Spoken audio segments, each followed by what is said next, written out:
Hello, everyone. My name is Dr. Geeta Shankaran. I'm the founder of We Can, a center which works for individuals with autism in Chennai.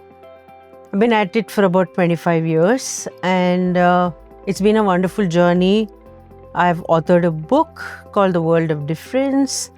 And so here I am. It's usually one of my own podcasts, Autism Every Day, but today I'm doing something very, very different. I'll be answering some commonly asked questions on autism parenting and the often hidden and unspoken challenges of bringing up a child with autism. So some of the questions I have, question number 1, how do I deal with the guilt and constant comparison with other children? Yes, as a parent, it's a fairly exhausting task and fairly common to feel bad, let's put it that way, that why is my child different? Why is my child not going to school like the other kids? And then there is the guilt. Many, many parents come with this, particularly mothers.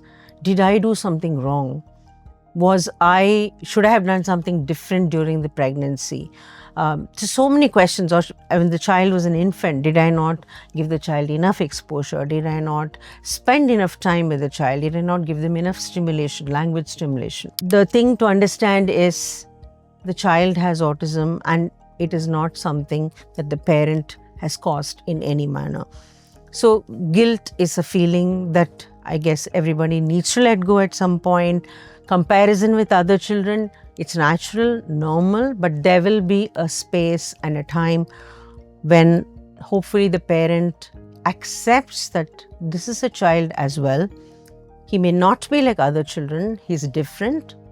Still, he's a child and he's your child. And I think that's the best way to accept and move on with the child.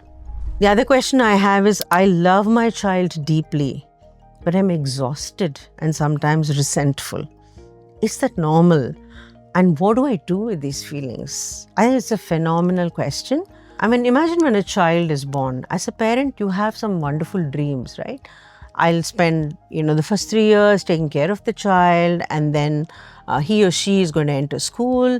There's going to be friends, there's going to be family outings, we'll go on holidays. But when you realize that your child is different and has a diagnosis of being on the autism spectrum disorder, then all those dreams certainly come crashing down.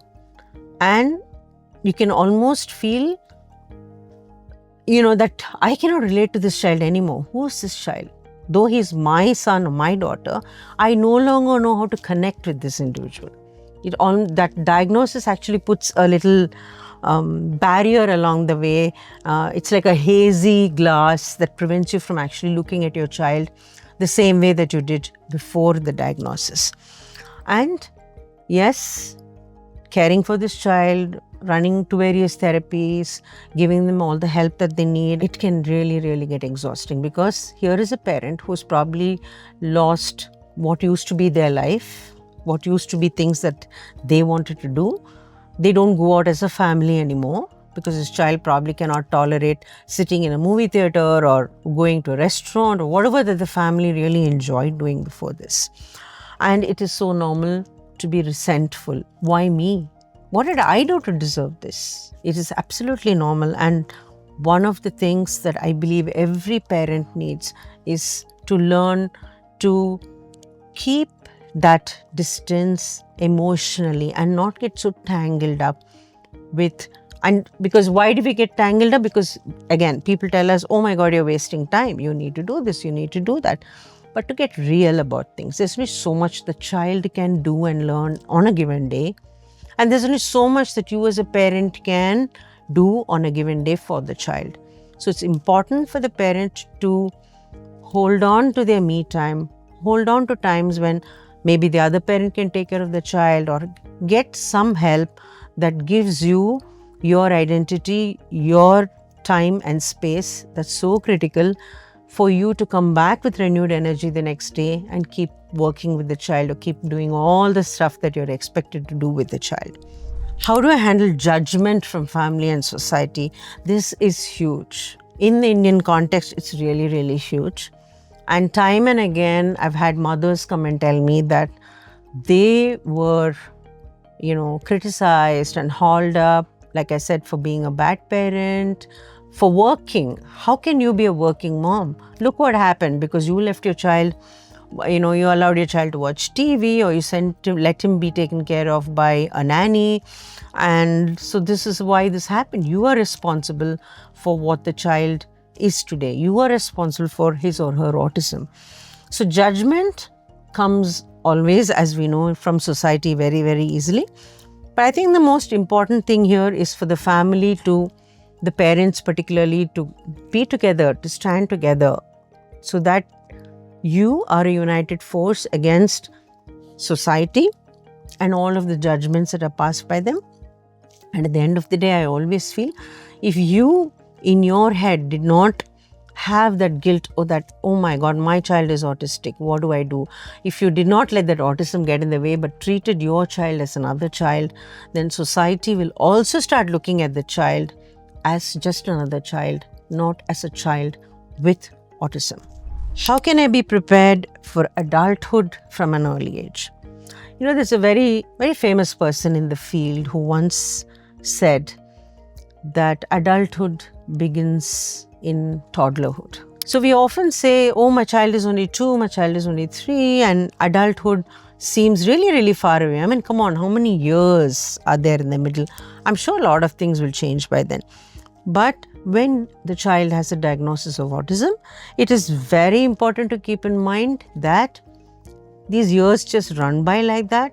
And often children with autism have challenges in learning small little things that come rather spontaneously to other people. They need you to teach them those particular things because they're not picking up a lot of stuff from the environment or from what they're seeing around them. For example, concepts like privacy, concepts like being able to change clothes only in behind closed doors, being able to close the door when the child is using the restroom. A lot of those things have to be initiated and enforced at as early as possible, even if the child is only 2, the child is only 3, because a lot of these children may not understand these concepts. Imagine a regular child at about age 5, they realize that, oh, I should not be seen without clothes in front of a stranger, or I cannot come out into the drawing room when somebody else is there without my pants on, because they are socially aware and socially conscious. But here is a child who does not often has that concept of what is socially acceptable missing. So you want to start working towards independence, working towards awareness of privacy and a lot of those issues. No matter how old your child is when you get the diagnosis, it takes a lot of time, and enforcing that consistently is very, very important. So really speaking, preparing for adulthood starts from the day you get the diagnosis.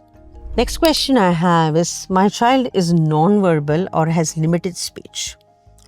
How do I communicate with them effectively now? If your child is non-verbal and has limited speech, how do you communicate with them?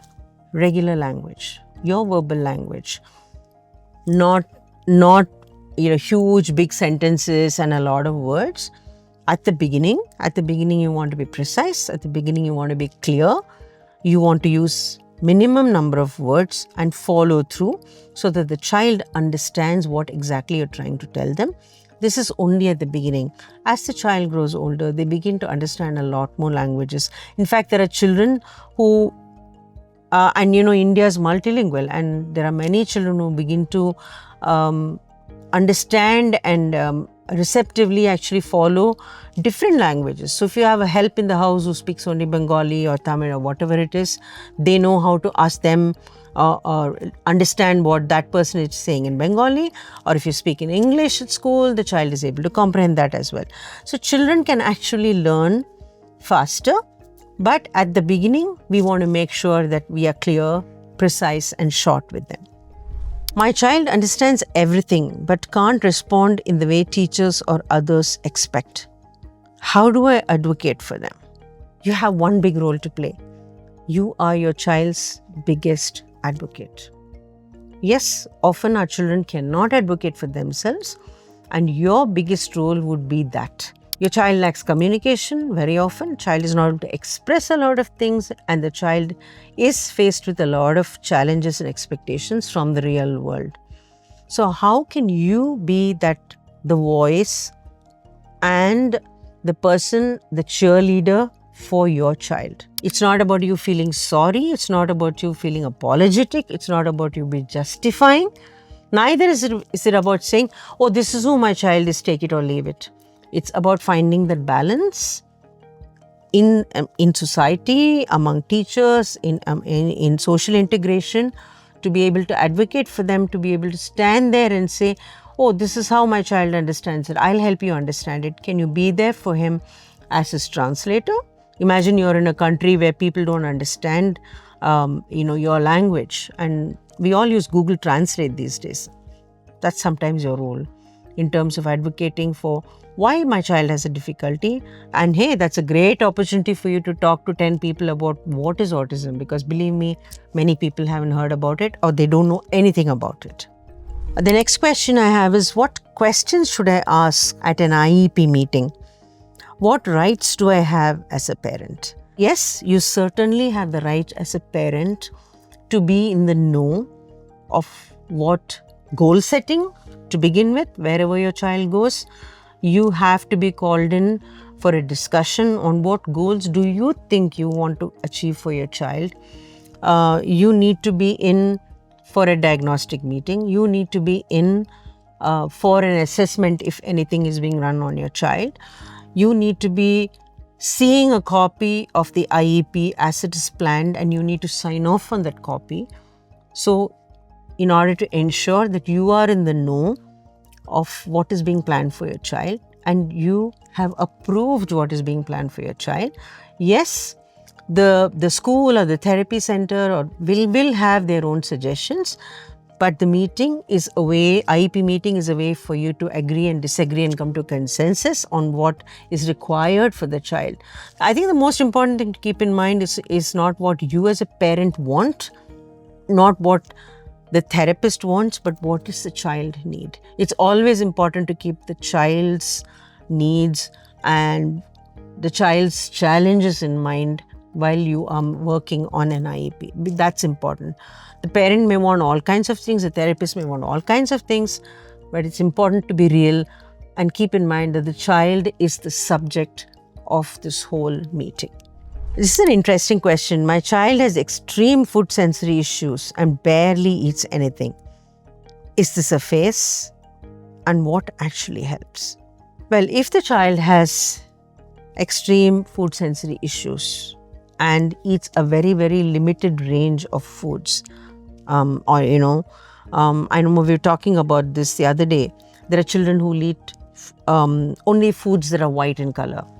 And there are children who do not like crunchy stuff. There are children who do not like squishy, sticky stuff, and so on and so forth. So there are many children who exhibit extreme sensory issues, and this often limits the number of things they would eat. Maybe 2 or 3 varieties of food is all that they will eat. Many of them do not like fruits. Many of them do not like vegetables. So that puts the parent in a situation where they're probably repeating and making the same dish over and over and over again because the child refuses to eat anything else. So this is a situation which calls for urgent intervention, because remember, if your child is eating only 3 particular foods right now, that could get limited further as they grow older, and you will soon be left with just one food that he or she is willing to eat, and there will be nutritional challenges. And there will be behavioral challenges because your child refuses to eat anything more. So it's important to start working with a good feeding therapist right away in order to increase the range of foods that your child will eat using evidence-based behavioral interventions. It's very, very critical, and you need to start as soon as you recognize that the child is dealing with a lot of challenges in terms of accepting foods of different colors, different textures, and different genres, and so on. And of course, a lot of it also depends on your lifestyle. If you're the kind of person who travels a lot, who goes out a lot, you certainly want to do it. And above all, please remember that you need to keep in mind the nutritional needs of this child and the fact that he or she needs to survive in this world after the parents. And nobody in the world is going to be as compassionate and nice as you are. So they need all the help that you can get now and today. That brings us to an end of this session. Thank you so much for watching. I hope that answered some of your questions. Until next time, you can check out the other videos appearing on your screen to learn more. Thank you so much for joining me.